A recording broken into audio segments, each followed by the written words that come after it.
Publicado en el último año de su vida, Copérnico realmente decidió dejar este mundo con un gran estruendo. Su libro desafiaría más de 1000 años de conocimiento establecido y señalaría el comienzo de la revolución científica moderna. Copérnico, sobre las revoluciones de las esferas celestes. El editor y publicador original escribió un poema muy significativo para iniciar la obra del astrónomo. Permíteme citarlo. Diligente lector, en esta obra, tienes los movimientos de las estrellas fijas y los planetas, adornados con nuevas y maravillosas hipótesis, que no entre aquí nadie que no sepa geometría. Me encanta la última línea. Seguramente tiene la intención de recordar la inscripción en la entrada de la Academia de Platón.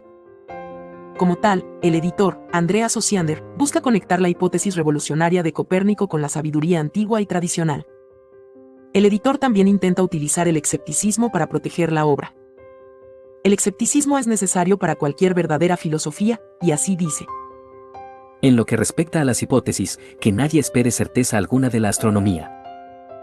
Saltando un poco, en su propio prólogo, sin aún ofrecer ningún argumento, el autor comienza defendiendo su posiblemente blasfema. Como tal, su escritura está dirigida a nada menos que el Papa Pablo III. Admite ante el Papa que siempre estuvo incierto acerca de publicar sus opiniones. Sin embargo, explica que fue motivado por varios clérigos. ¿Pero que lo motivó a cuestionar el conocimiento preestablecido? Permíteme citar. Me sentí impulsado a considerar un sistema diferente para deducir los movimientos de las esferas del universo por ninguna otra razón que la realización de que los astrónomos no concuerdan entre ellos en sus investigaciones sobre este tema. Describe a sus contemporáneos como teniendo varias piezas, pero incapaces de unirlas para describir un todo coherente. Los creyentes en el geocentrismo se ven obligados a inventar nuevas hipótesis que no concuerdan con otros elementos de su modelo.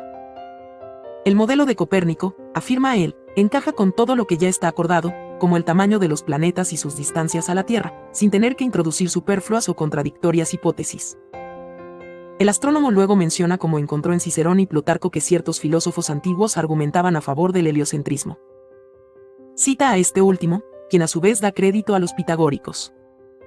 De hecho, parece que Copérnico podría haber sido un pitagórico secreto. Más sobre eso más adelante. Debo aclarar que, durante la primera mitad de su libro, vuelve repetidamente a defenderse de posibles críticos. Por ejemplo, insulta a un cierto Lactancio por ser ignorante de astronomía y, sin embargo, estar dispuesto a hacer afirmaciones sobre el cosmos. En el primer capítulo, la introducción, el astrónomo primero elogia el valor de su profesión. Considera estas líneas. Si entonces se juzga el valor de las artes por el tema que tratan, esa arte será con mucho la más importante, que se llama astronomía. Me sorprende cómo la mayoría de sus afirmaciones se basan en las observaciones recopiladas por Claudio Ptolomeo de Alejandría, el filósofo griego del siglo II. Es decir, Copérnico habla casi como si lo que Ptolomeo observó fuera el único y confiable conjunto de datos. El único problema es la forma en que se interpretan esos datos. Por supuesto, interpretar los datos es, quizás, el principal desafío en cualquier investigación, jaja. Aunque lo anterior es perfectamente sólido filosóficamente, lo siguiente es un poco ridículo. Copérnico sostiene que el universo y los cuerpos celestes deben ser redondos porque, de todas las formas, la esfera es la más perfecta. Todas las partes separadas del universo, me refiero al Sol, la Luna, los planetas y las estrellas, se ven de esta forma. Por lo tanto, nadie cuestionará la atribución de esta forma a los cuerpos divinos. Sí, los planetas son redondos. Pero eso no es una causa de la existencia, es simplemente un efecto de otras fuerzas. De cualquier manera, aparentemente algunos necesitaban aprender lo previo, ya que Copérnico luego proporciona una miríada de pruebas de que la Tierra es redonda. Por ejemplo, que estrellas son visibles depende del hemisferio. Si la Tierra fuera plana, todos verían las mismas estrellas. Asimismo, los eclipses no son vistos por todos. También como los barcos que se alejan se hunden progresivamente bajo el horizonte. ¿O qué tal la sombra que la Tierra proyecta sobre la Luna? Ese tipo de pruebas se conocían desde la antigüedad. Avanzando un poco, Copérnico explica la naturaleza relativa del movimiento aparente. Todo cambio observado de lugar es causado por el movimiento de uno u otro, ya sea el objeto observado o el observador o, por supuesto, por un desplazamiento desigual de ambos. pues cuando las cosas se mueven a igual velocidad en la misma dirección, el movimiento no se percibe. También cita la Eneida de Virgilio, de la cual también podrás aprender en este canal. Proporciona las líneas. Desde el puerto partimos, y la tierra y las ciudades retroceden. Es decir, no confíes en tus ojos. Puede parecer que los demás se mueven, pero quizás seas tú quien se mueve. Aunque esto pueda parecer de sentido común, el astrónomo invierte la carga y cuestiona si el sentido común diría que el inmenso universo se mueve, mientras que la pequeña Tierra permanece inmóvil. Una vez más, atribuye tal idea a la filosofía pitagórica. Para justificar lo anterior, el pensador renacentista debe mostrar que el universo es inmenso en comparación con la Tierra. Esta es la única manera de explicar por qué, si la Tierra se mueve alrededor del Sol, no se observa un desplazamiento en la posición de las estrellas. Es decir, las estrellas están tan lejos que el movimiento relativo es imperceptible. Para ilustrar esta hipótesis, se refiere a la idea de Demócrito sobre los átomos. Es decir, así como no podemos ver los átomos debido a la enorme diferencia de tamaño relativa, tampoco podemos ver el desplazamiento de las estrellas debido a nuestro relativamente pequeño movimiento. Continuando con el desmantelamiento de las interpretaciones preestablecidas, indica: el hecho de que se observen los mismos planetas más cerca de la Tierra y más lejos necesariamente prueba que el centro de la Tierra no es el centro de sus círculos. Sí, en el geocentrismo la variación en las distancias de los planetas se explica asumiendo que los planetas no tienen movimientos circulares perfectos. Si fuera heliocéntrico, cree Copérnico, entonces no hubiera necesidad de distorsionar la forma natural perfecta. Eventualmente, Copérnico debe enfrentarse directamente a Ptolomeo. El filósofo antiguo dijo que el movimiento de la Tierra requeriría una gran fuerza y, por lo tanto, destrucción. Las nubes serían despojadas de la atmósfera, el agua se derramaría, la Tierra se desmoronaría.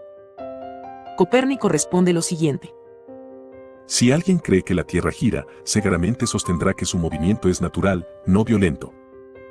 Ptolomeo no tiene entonces ninguna razón para temer que la Tierra y todo lo terrenal se vean perturbados por una rotación. Es gracioso, ya que esta respuesta equivale a decir, funciona porque así lo hizo Dios. Sin embargo, tal vez, desafortunadamente, muchas ideas en la ciencia terminan de manera similar.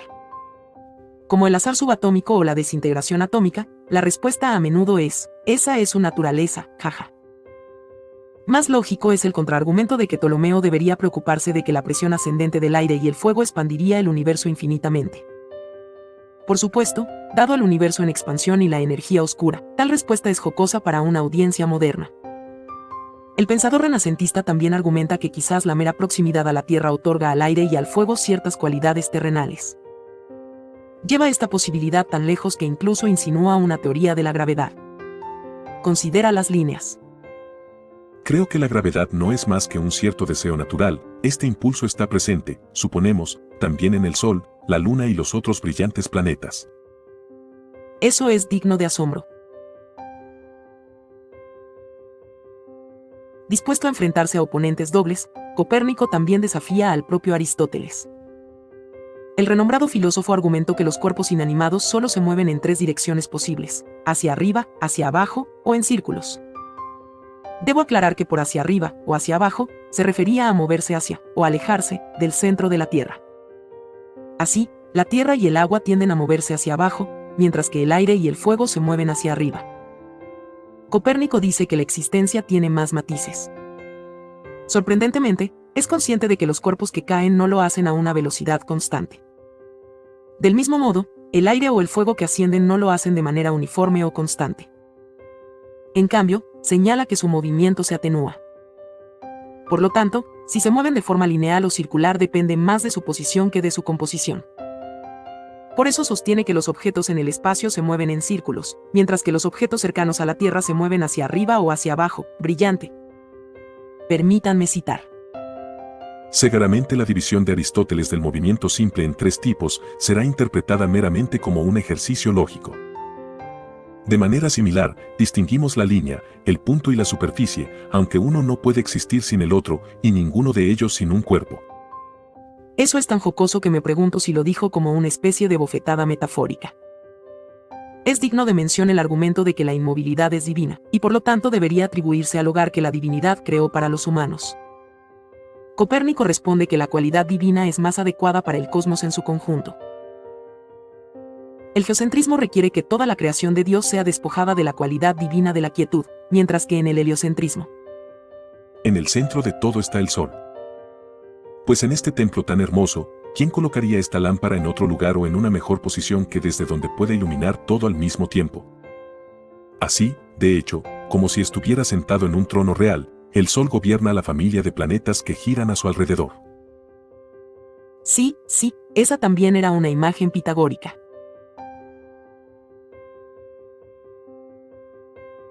Después de todo lo anterior, para legitimar su idea, el astrónomo debe describir en detalle cómo es en realidad el cosmos. Esto comienza con la estimación de las distancias a los diversos cuerpos celestes. Sigue la suposición clásica de que cuanto más tiempo tarda un planeta en completar su ciclo, más lejos debe estar del centro de la rotación. De esta manera, está en lo correcto al ordenar los planetas del sistema solar. Aunque no tiene conocimiento de Neptuno y Urano, ni Plutón. Hay un gran debate sobre Mercurio y Venus, ya que en la visión geocéntrica no tenía claro si estaban más cerca o más lejos que el Sol. Asimismo, sus movimientos parecían erráticos. Copérnico está seguro de que deben estar más cerca. Dedica bastante tiempo a probarlo, pero lo saltaré. Basta con saber que en este debate hace referencia a ciertos astrónomos islámicos árabes. Copérnico también debe inventar la idea de una Tierra inclinada. Sorprendentemente, y me deja asombrada, reconoce que las observaciones de los movimientos de los cuerpos celestes requieren que la propia rotación de la Tierra esté inclinada en relación con su giro alrededor del Sol. Dado que esto es conocimiento común hoy en día, omitiré su explicación. En su lugar, considero más digno de mención su deseo de citar una carta pitagórica, un raro escrito pitagórico. El pensador renacentista ya ha hecho referencia al posible peligro de diseminar conocimientos a mentes no entrenadas, incultas y viciosas. Evitar tal cosa era un elemento fundamental de la filosofía pitagórica. La carta que Copérnico mismo tradujo del griego al latín trata sobre este mismo tema. Habla de la maldad natural que se encuentra en los seres humanos y la necesidad, por tanto, de una educación adecuada. Copérnico inicialmente tenía la intención de publicarla, pero al final no lo hizo. La carta solo fue incluida en ediciones publicadas mucho después de su muerte. Creo que habla del tipo de persona que debió haber sido, de su propia filosofía personal. Independientemente, las partes posteriores de su libro son muy matemáticas y geométricas. El astrónomo renacentista debe detallar su modelo completo del cosmos. Esto implica calcular distancias relativas comparando las posiciones aparentes de los cuerpos celestes. Para ser breve, debe saber que él asigna un valor de 1 a la distancia entre la Tierra y el Sol. Luego, conociendo el ángulo entre una línea Tierra-Sol y una línea Tierra-Planeta, calcula las distancias relativas. No lo explicaré en mayor detalle. Más bien considera que ese valor de 1, la distancia entre la Tierra y el Sol, sigue siendo el valor estándar de las distancias en astronomía. También debo señalar que un gran problema radica en el hecho de que los planetas no giran alrededor del Sol en un plano recto. Su rotación alrededor del Sol está ligeramente inclinada en relación entre sí.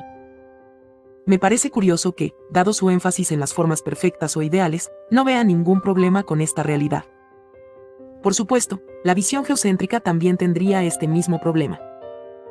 Al final, yo diría: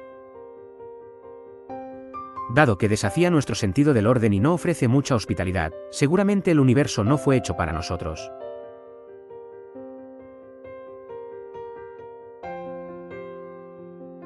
Es mejor sufrir en un mundo indiferente que fallar en un hogar supuestamente divinamente tallado.